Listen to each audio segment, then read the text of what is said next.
Hello everyone.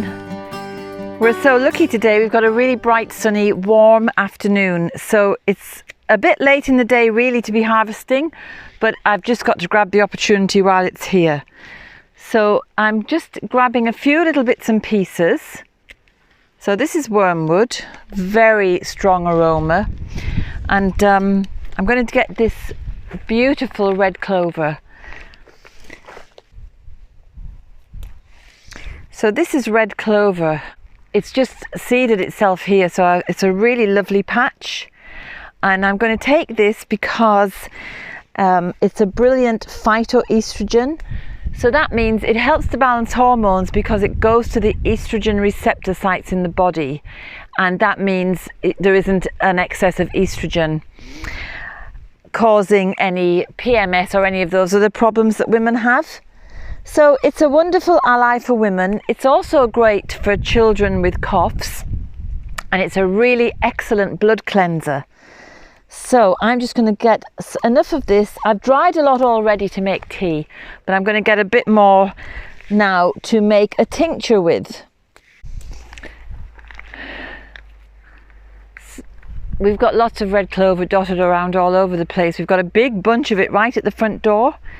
And this one has just appeared here in the herb garden, so I suspect it's meant to be used, and that's why I'm going to make a tincture with it. You can eat the flowers as well. You can just eat the flowers or pull them apart and sprinkle them onto your salad. They're really sweet and honey-like. They've got a lovely honey flavour. Next time you see some red clover, pick it and eat it, and you'll see what I mean about the lovely honey taste. And talking about honey and the taste of it, I will be making a mead shortly, but I'm just going to do a little bit more harvesting of a few of the plants first.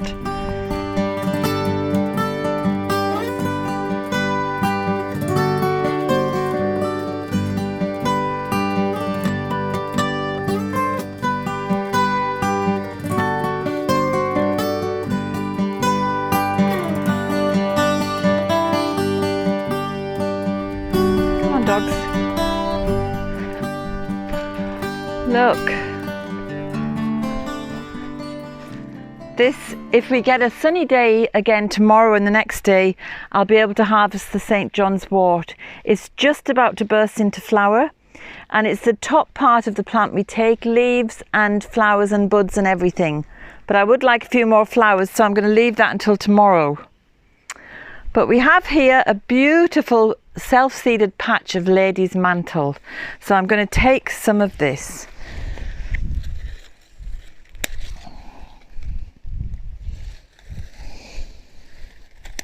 Again, it's just one of the delights of summertime.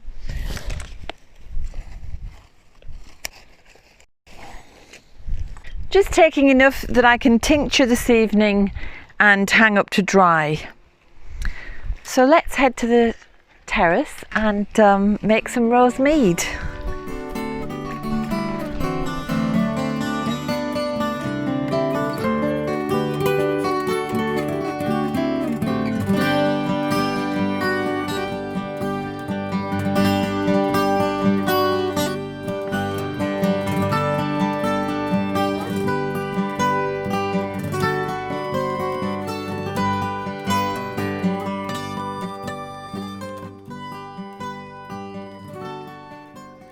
So I'm surrounded by roses here. There's a huge bank of them there, and there's some here.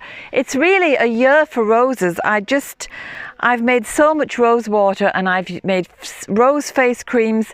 I've dried rose petals for tea. It's just a prolific year for roses. So why not make some rose mead? So I have, actually I've already made some. This is my second batch. So, it's so simple to make mead. It's 1 part honey to 3 parts water. So the water content of mine is going to be rose tea. So these are today's early morning rose blossoms that have been infusing away. I made a tea with boiling water. They've been infusing away all day. So all I have to do is strain that tea into the jar.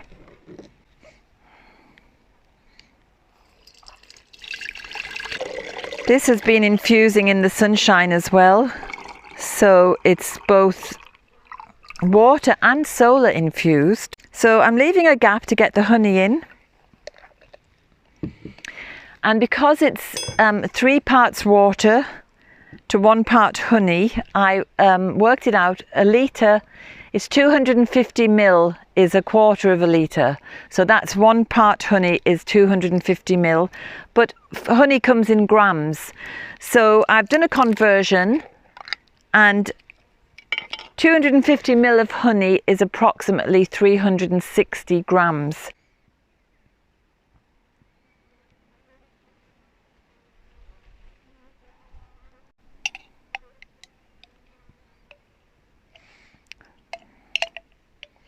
So it is, it's approximately the same amount. So I think 1 jar of honey will be enough. You can hear all the bees and the insects buzzing away, which is really lovely. I'm so pleased that our garden is a home to the bees and the other insects and the butterflies and the moths. But it's also, I imagine, home to lots of natural yeasts. Now that jar is full now with the honey going in, so I'm just going to give it a good stir to make sure the honey is kind of diffused into the infusion, if that makes sense.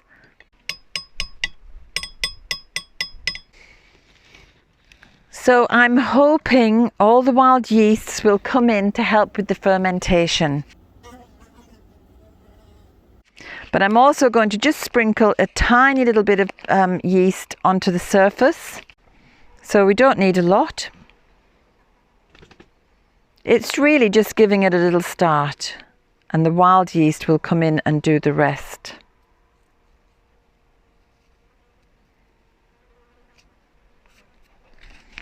And if you don't have yeast for beer making or wine making, just use bread yeast because it works a treat, does the same job. Now there it is. I don't want any insects to go in, and I don't want any dirt or anything to go in. So because I'm leaving it open. So what we do is we just place a nice clean piece of muslin over it, so the air can get in, but nothing else harmful can. And that's how simple it is to make mead. So I've used rose petals today, but I could use anything. I could use mugwort, I could use honeysuckle, which is out here. I could use any herb that I like, because that is going to impart a flavour and impart the other medicine of the plant. But what I'm going to do now is one last thing. I've got some mugwort just here.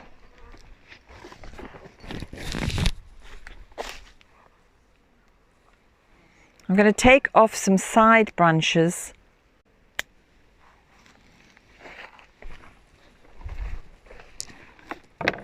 And I'm just going to leave these sitting on the top. It's an old custom to protect the ferment from going bad. So this is going to be ready in time for Lughnasadh, because we're already into mid-July, and Lughnasadh is coming at the end of July, beginning of August. And this will be ready for celebrating Lughnasadh, because it takes 7 to 10 days here in the jar. And then it will be strained and bottled, and then the bottle is kept very loosely capped, whatever kind of bottle you use, and because it's going to continue to ferment slightly. And then after another week or 2, you can fasten the cap more tightly, and you can keep it for as long as you want to, or you can drink it straight away. But hopefully there'll be no bad heads and there'll be no sick stomachs. There'll just be a lovely party with everybody enjoying themselves. So I'll put this somewhere nice and warm for the next, I'll say 10 days. We'll see how it ferments, and there you go. So I hope you give it a try, and if you do, tell me which herbs you're using and how you get on with it. I look forward to hearing all about it. So I'll see you next week with another video. Bye for now.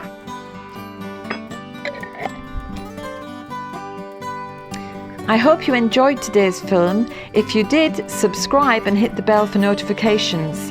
And have a look at the website danusirishherbgarden.com for more information about us and about the herbal medicine courses I offer and the Wise Woman Way training. And if you go to the shop, you can find the books, the Weed Handbooks and other herbal goodies.